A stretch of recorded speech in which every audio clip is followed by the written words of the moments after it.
amount daw na ito, no, siyempre, verify mamaya ng land bank, no?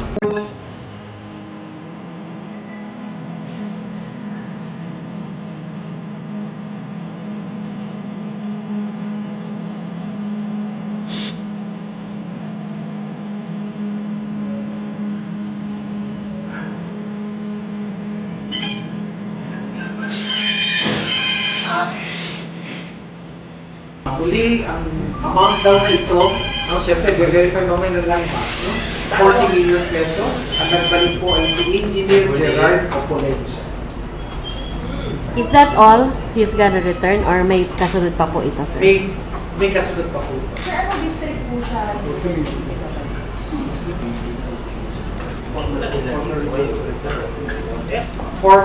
Former Regional Director of the NC, National Capital.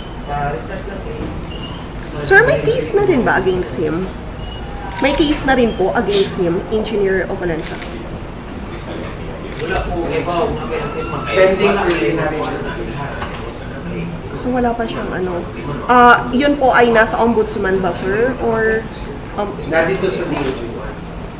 So paano po sir, parang hindi sa ano siya na nilalaki siya and at the same time, pinalit ka na rin Hindi naman po kung sana lang.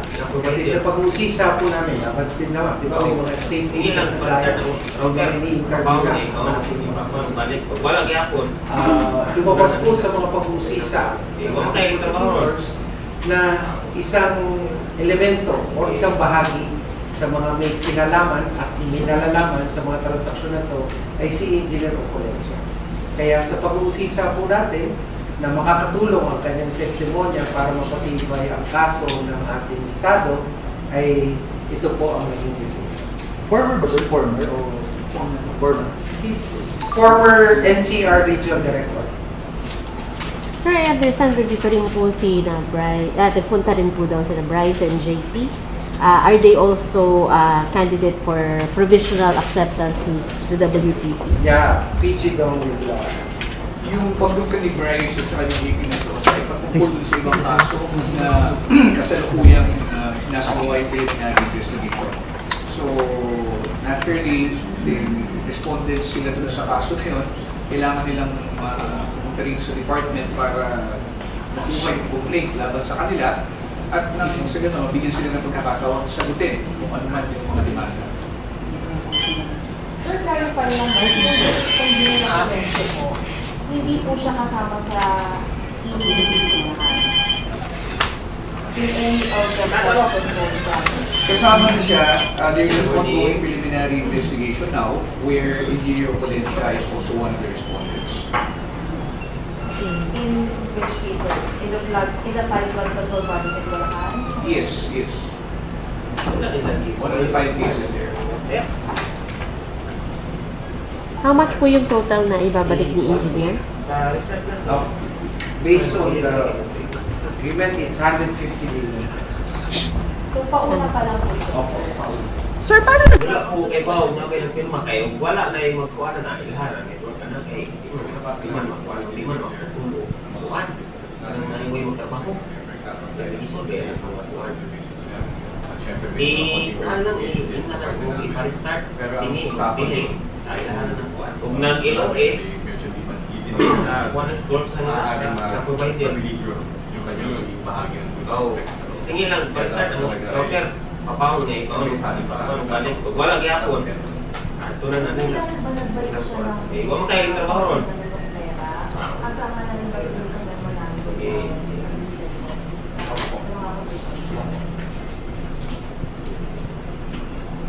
Sir, sorry, NCR siya, pero yung cases against him, involved siya sa Bulacan flood control project. Actually, yung kanyang testimonya ay patungkol sa mga kaso na nangyari sa Bulacan.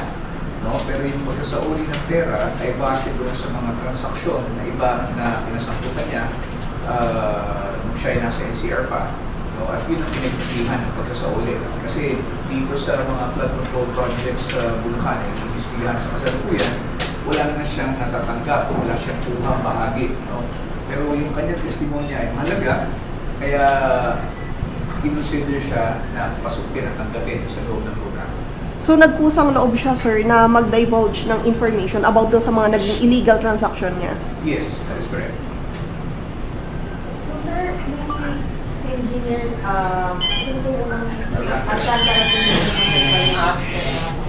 meron pa siya natitira na dapat na isok sa ulit. What about that, sir? Meron naman tayo Good morning. Very soon, very soon.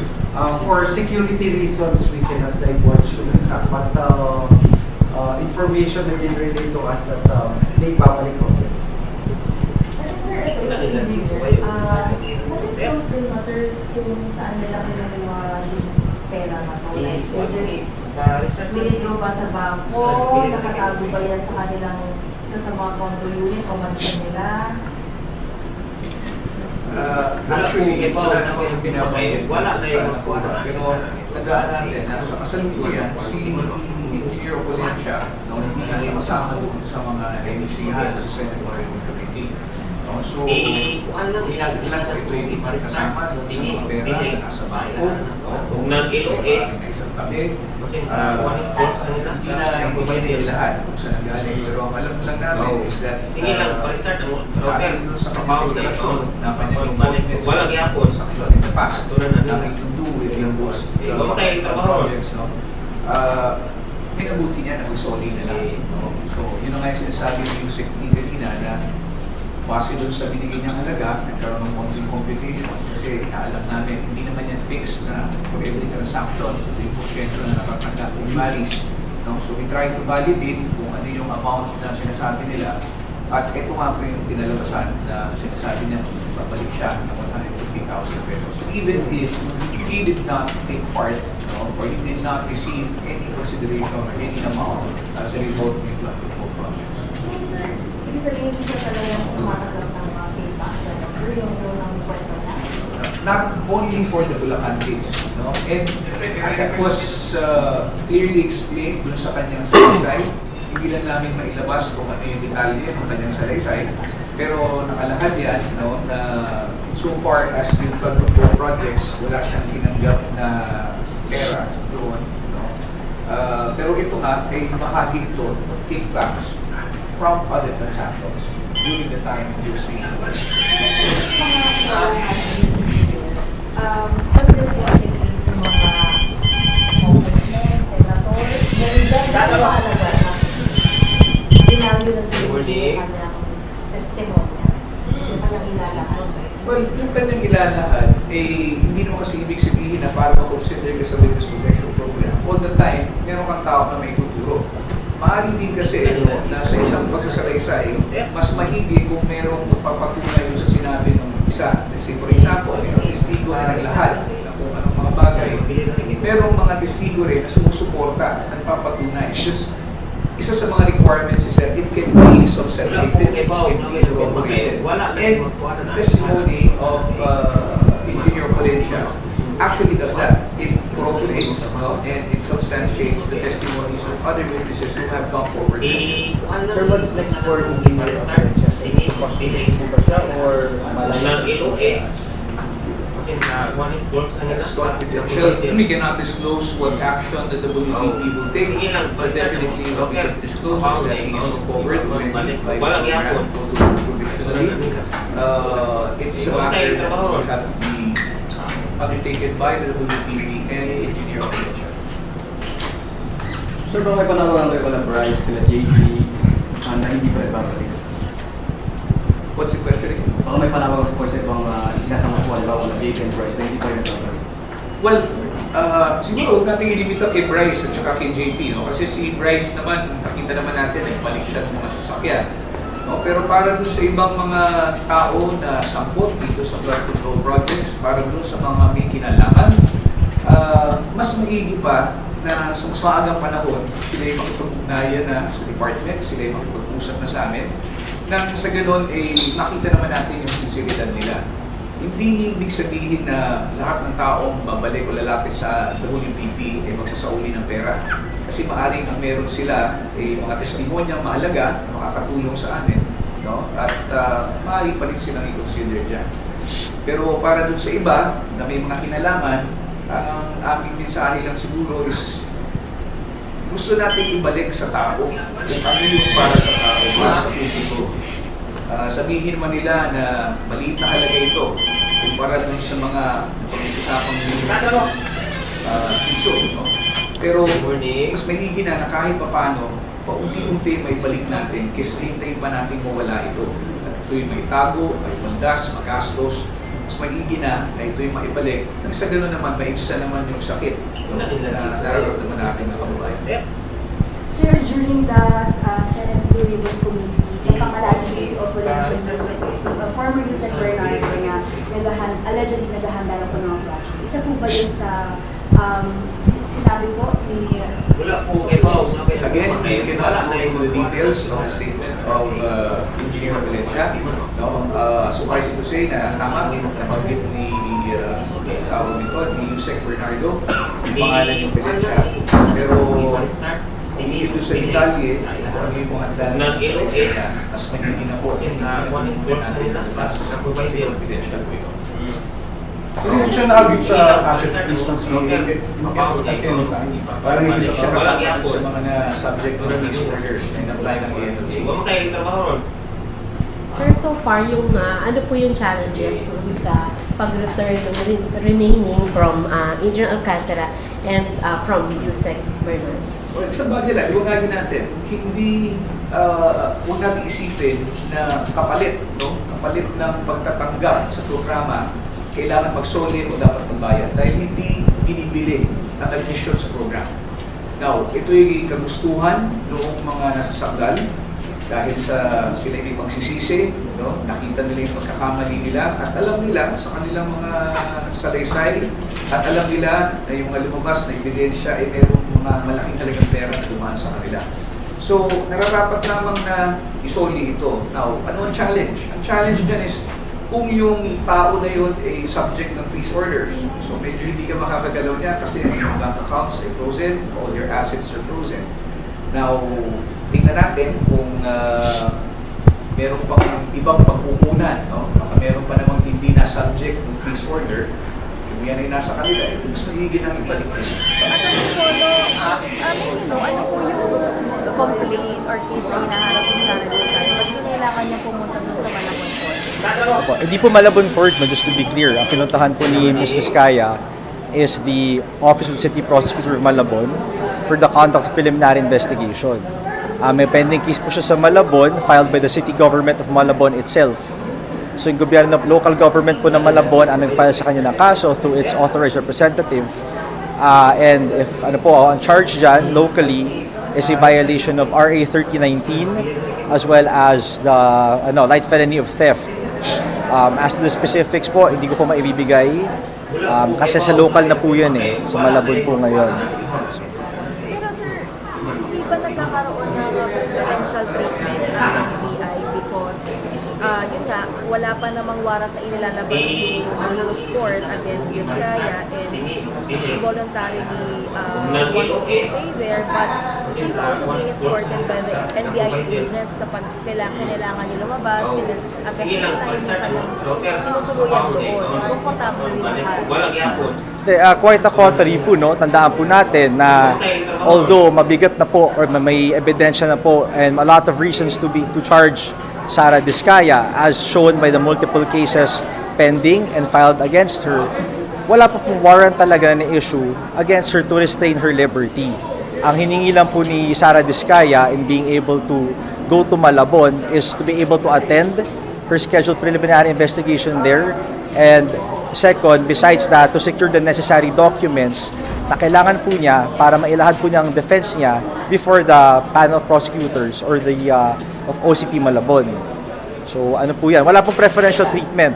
Okay? In fact, the fact that her liberty is now being restrained despite the absence of a warrant of arrest means that the government is actually taking steps forward to be able to make sure that she or any person involved in these cases are held accountable even despite the fact na wala pa pong warrant ngayon na i-issue. Kapag you're saying nasa advantage pa rin ng government? Of course, ma'am. Yes. Kasi again, walang warrant but if you would look at it, her liberty is restrained. Diba? To a certain extent that she has to ask for permission before she could necessarily secure documents to be able to that she needs for her defense before the prosecutor's office. Bakit ba sir, from the prosecutors bakit tatagalan ng paglabas ng warrant? Sa Davao po. As Sa Malolos Court daw. currently, wala pa pong information on that, no? But the warrant kasi is issued by the courts, ma'am, no? And before the warrant can be issued by the court, the case has to necessarily be filed with the proper court from the prosecution's office, assuming that preliminary investigation was conducted. Sir, hypothetical, paano naman kung walang warrant dahil walang probable cause? You mean, sir, before? Wala na Pag wala pong warrant, then as standard procedure would dictate, then you cannot restrain the liberty of a person. Ano na po Sir, yan? malalabasan na si Vizcaya, sabi na, kung wala naman palang warrant, Hindi, kaya nga po ginagawa, kaya po nangyayari itong preliminary investigation para makita natin kung may sapat na ebidensya para isampa yung kaso in court. Because then only then can the court issue the warrant to restrain her liberty. Wala po kasing kaso filed in court nasa OCP pa lang po, sa prosecutor's office. Saan ang preferred the detention for Vizcaya? Sorry. Saan ang, Sige po. Saan po ang preferred the detention ng DOJ for Vizcaya? I mean, the Davao court could decide na, ito may kulong yan, di ba? Hypothetically lang. If the trial proceeds and the Davao court adjudges the person to be guilty, to be convicted, and then she will be arrested and detained in the proper courts where the local jurisdiction of the crime is located. So sa Davao yun. Unless there are compelling reasons to transfer her detention elsewhere, like in Manila. Pero sir, kasi yung sa Davao, filed na siya eh. Okay, so Kaya nga yung naging rason ni Sara Vizcaya, kaya pumunta na siya agad sa NBI para voluntaryo na mag-surrender. Kasi, kumbaga, ina-anticipate na niya na ilalabas yung well, tama naman po a person voluntarily surrenders with the end goal of, kasi may mitigating circumstance po tayo under the law na voluntary surrender. Ibig sabihin, pwede bumaba ang sentensya ng isang tao pag a-judge ng court kapag nag-surrender na siya before the issuance of a warrant. Diba? So, dun po pasok yun. Ang tanong niyo po, ma'am, is kapag walang warrant na issue. Diba? Well, the fact of her voluntary surrender may or may not be considered kasi sa court na naman po malalabas yan ng defense Nag-surrender siya before she was issued a warrant, before trial proceeded. So, nakatipid po ang gobyerno ng resources in locating her. Yun po yung rationale behind that.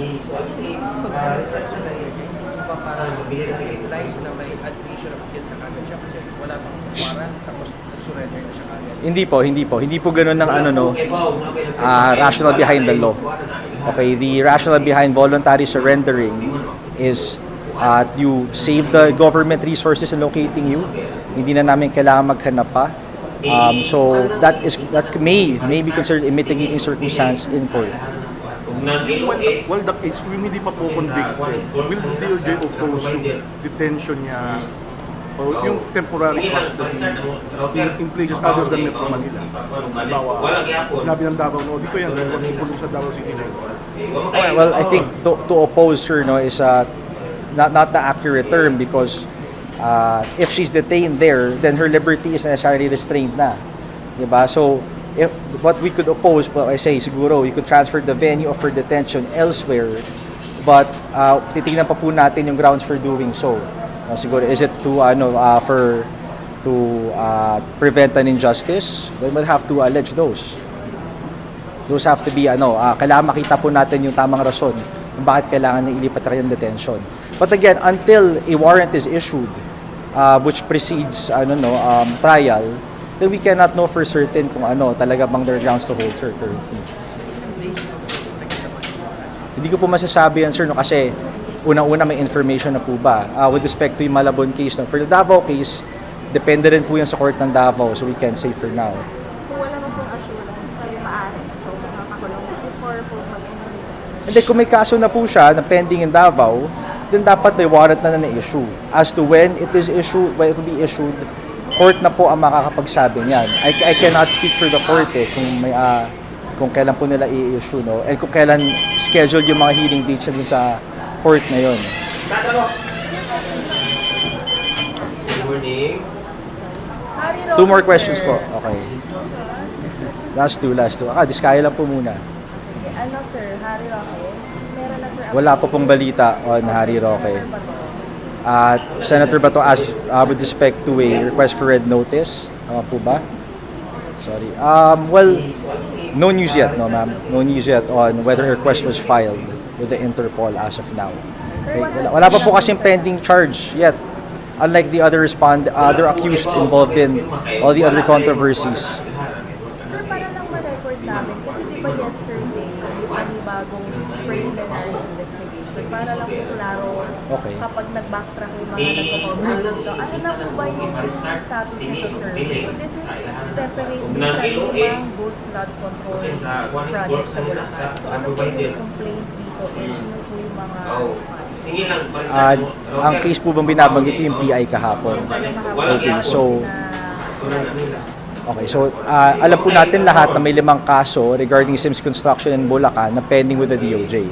Some submitted for resolution, others still currently undergoing investigation. Yung kahapon po na preliminary investigation, iba pa po yan. Hindi yan patungkol dun sa 5 kaso regarding Sims. As I've discussed before, may 6 po na bagong kaso na ni-refer back ng Ombudsman to the DOJ because of the deputization by the Ombudsman related to Bulacan as well, being the locality of the project, but related to Wow Builders and Top Notch. So iba pa po yan sa Sims. So may 5 po na nauna regarding Sims, sumunod yung 6. So that's a total of 11. So total 11. Opo, yung PI po kahapon is with on 2 of the 6 cases regarding Wawa and Top Notch. Mga respondents po dyan, marami po kasi. In one case, there are 20, in the other, there are 30. I don't have the complete list right now, but included po yung known personalities like Henry Alcantara, Bryce Fernandez. Pati na rin po si Senator Bong Revilla is one of the respondents there. Hindi ko po sigurado ngayon.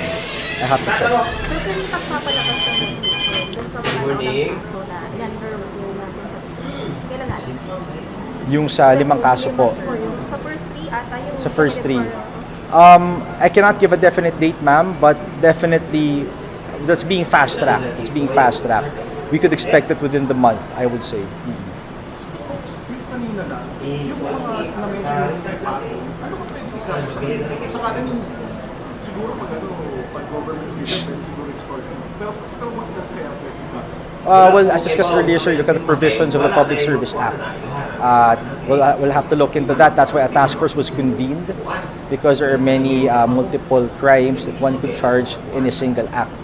So tama po binanggit nyo kanina, extortion could be one of those charges. Kung nag-LOS, kasi sa provider. Iba't ibang rason po, no? Kasi maliban doon sa PI na pinupuntahan nila, they could also be looking into yung application nila for state witness. So, kasi syempre, our doors are still open for anyone who could provide actionable or credible information dun sa mga kaso na pending ngayon. So, I cannot say for certain, sir, kung ano mismo yung rason today. Minsan, the information just arrives at me the same way as you do.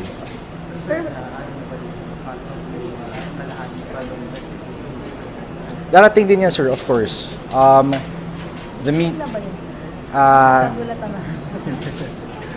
Hindi sa'yo may po na nasabi naman po sa inyo last time. No? Of course, pag nandyan na yan, kailangan malaman din po agad ng taong bayan through the press. Wala pa po akong information regarding that. Sir, sino yung parang potential talaga mag-instant witness kung sa mga pag-witness? As much as I would like to say, no, ma'am, we're bound by confidentiality provisions of the WPSB law. Sir, kasi may update po ba dito sa bawal? Wala pa pong information. Wala pa pong lumalapit siya. Ano kaso niya? Sino po? Yung kaso niya? No, hindi pa po. No, the information is currently under review. What I mean by information is yun po yung document na fina-file in court which will allege the specific overt acts. Yung mga actions po, kung kailan nangganap, kung sino-sino mga kasama nila in the conspiracy. So may resolution na po, the information should follow suit in being filed in court. So I'll wait for that. Sorry, sir? What's the cause of the delay? Just the information just being under review, sir. Okay? Because well, besides the volume, you have to look into the wording of the information meticulously. Because kapag mali pong information, mali ang wording, kaya magkamali ka na konti, quashable po yan. Quashable meaning, may grounds ka to dismiss the case in court. Anong sense po naman? Anong sense Opo, yung MR daw is with respect to yung resolution na in-issue against them before the DOJ, the National Prosecution Service. Hindi na, well, of course, that's subject to that's up to the panel prosecutors to decide. What we could say is the filing of an MR does not suspend the filing of the information in court. So while the two could exist simultaneously, habang pending review po yung information, as soon as tapos na po ang review niya, natapos na ang wording, pwede na po i-file in court yan kahit na pending pa po yung resolution on his motion for reconsideration. May file na MI na po ang company Well, they only have 10 days from the issuance of the resolution. I'm not sure yet, ma'am, kung nakapag-file na sila. All I'm saying is, though the MR does not suspend the filing of the case in court. Sir, yung delay na filing of information, hindi ba kayo worry na baka alis na lang sa mga respondents doon? Well, syempre po, there's always that concern but that applies to each and every case pending before the department. That's why sometimes we're also very cautious in what we reveal to the public because baka matimbrehan din po, matelegraph tayo sa mga ibang akusado, respondents, right? But in the ordinary course of things, ano po yan, talagang the information really has to be scrutinized first before it's filed in court. Ganun po talaga proseso. It's just how it works. Well, I mean, of course, pag for a known personality like Atong Ang, the government does take measures to make sure that hindi siya makaka-escape, di ba? Makakalabas ng bansa. Now, if you have a pending charge and talagang kakasukan na dapat in court, if he tries to leave the country, then the immigration authorities will be notified. Of course, during pag-alis niya sa airport, and in turn, we will be notified of any intention to depart the country or evade prosecution. Opo. Kahit wala pong ilbo because the immigration authorities will know when he's there. So, masabihan naman po kami. The BI is attached to the